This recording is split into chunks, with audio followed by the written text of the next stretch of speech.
The 15th of December 2017.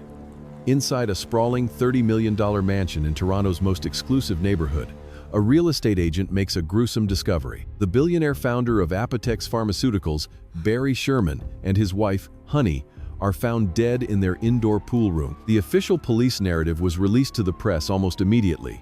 A tragic, open, and shut case of murder-suicide.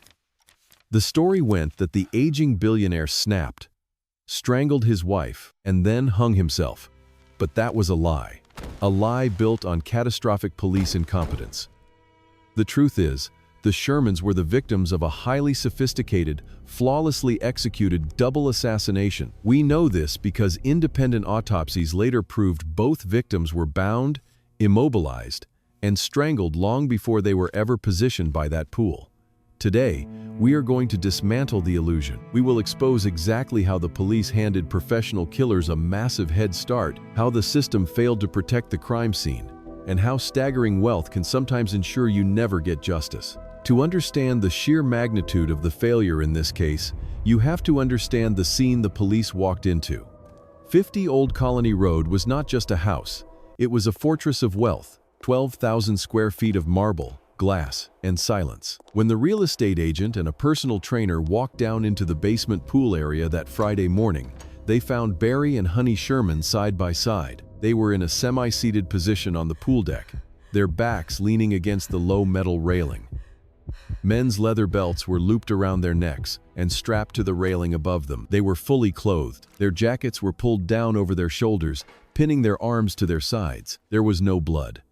There was no obvious sign of a frantic struggle.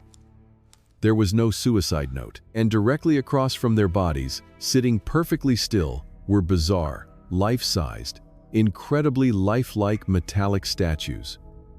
Human figures, permanently frozen, watching the dead billionaires. It was a scene meticulously designed to tell a specific story, and the Toronto Police Service swallowed that story whole. Within 48 hours, before the autopsies were fully analyzed, before the massive house was properly scoured for microscopic evidence, and before a single financial enemy was interviewed, police sources began leaking to the Canadian media. The headline was everywhere: murder, suicide.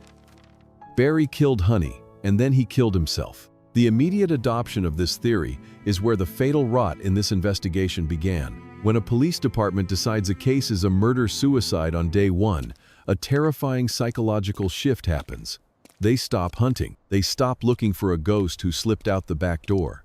And they start looking for evidence to confirm what they've already decided is true. This is confirmation bias. And in the world of homicide investigation, it is a poison that destroys the truth. Because the police believed the killer was already dead, they did not treat the surrounding neighborhood as a hot zone. They didn't lock down the city blocks. They didn't frantically canvass every single neighbor for security footage within the critical first 24 hours. Worse still, let's look at the physical impossibility of the official narrative. Barry Sherman was 75 years old. He was a brilliant man, but he was frail. He had a myriad of health issues. Honey Sherman was a vibrant, active woman who recently mapped out her entire upcoming vacation. The idea that this elderly, physically weak man overpowered his wife, strangled her without leaving defensive wounds under his own fingernails, dragged her dead weight to the pool room, positioned her perfectly, strapped her to a railing, and then somehow managed to sit himself down next to her and choke himself to death with a belt without his natural survival instincts kicking in to stand up, defies the basic laws of anatomy, physics, and logic. But the police liked the story. It was tidy. To understand why this is so infuriating, you have to look at who Barry Sherman was. He was not a quiet retiree. He was the founder of Apotex, one of the largest generic pharmaceutical companies in the world. He was worth an estimated $3.2 billion. Barry Sherman's entire business model was built on conflict.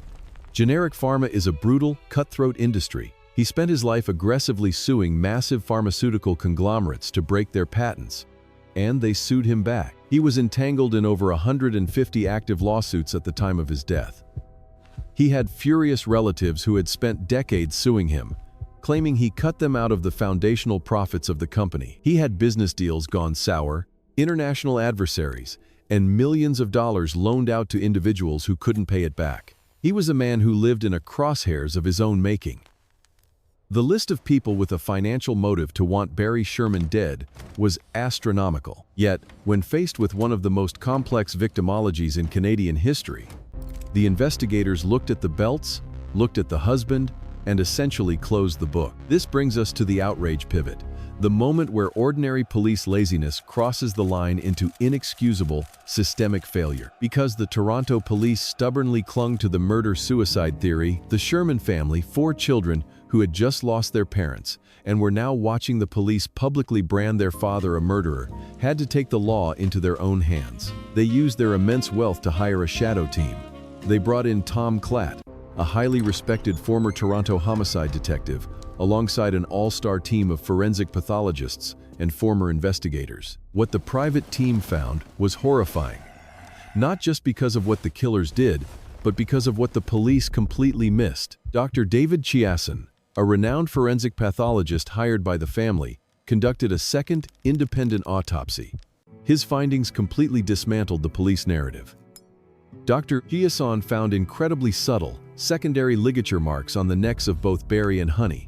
These marks proved that the belts on the pool railing were not the murder weapon. The Shermans had been strangled with a different, thinner material, likely a rope or a zip tie, long before they were hung by the pool. Furthermore, Dr. Chiasson found distinct bruising on their wrists.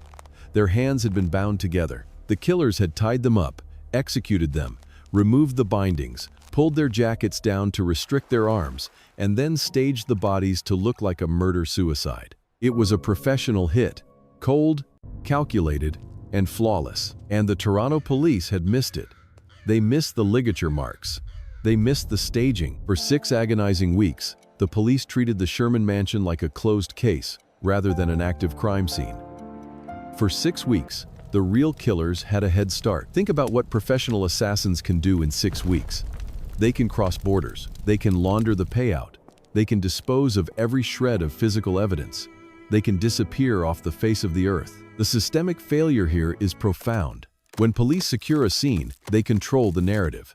By prematurely declaring a murder-suicide, they created a massive blind spot. Vital CCTV footage from surrounding homes and businesses was recorded over because police didn't ask for it in time. The opportunity to track burner phones pinging local cell towers in the hours before the murder faded into the digital ether. The police eventually had to face the cameras, utterly humiliated, and publicly reverse their stance.